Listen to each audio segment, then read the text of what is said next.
de coups d'État en Afrique. Après celle de la Covid-19, le continent est frappé par celle des putsch militaires,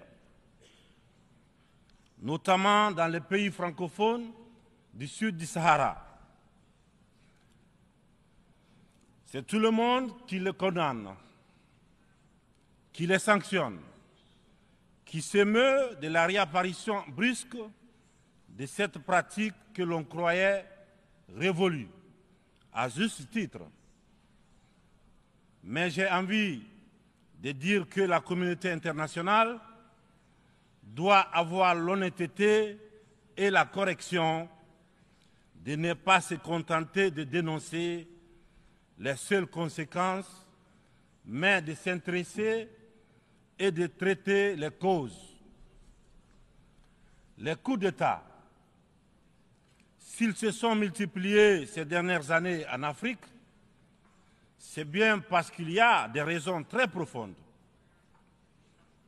Et pour traiter le mal, mesdames et messieurs, il faut s'intéresser aux causes racines.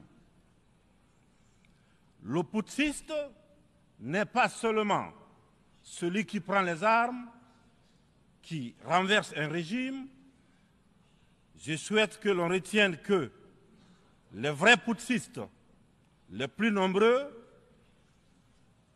qui ne font l'objet d'aucune condamnation, c'est aussi ceux qui manigancent, qui utilisent la fourberie, qui trichent pour manipuler les textes de la Constitution afin de se maintenir éternellement au pouvoir.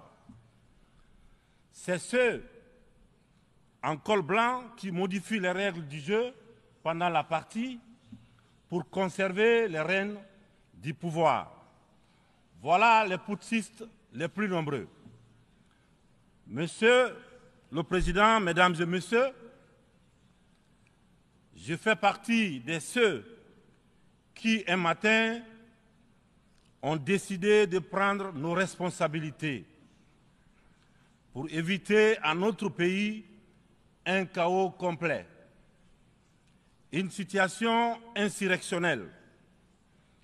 Aucune force politique, toute complètement neutralisée à l'époque, n'avait ni le courage ni les moyens de mettre fin à l'imposture que nous vivions. La rectification institutionnelle à laquelle mes frères d'armes et moi avons pris nos responsabilités le 5 septembre 2021 n'était qu'une conséquence de cette situation de chaos qui avait fini par fissurer le tissu social et mettre à mal le vivre ensemble.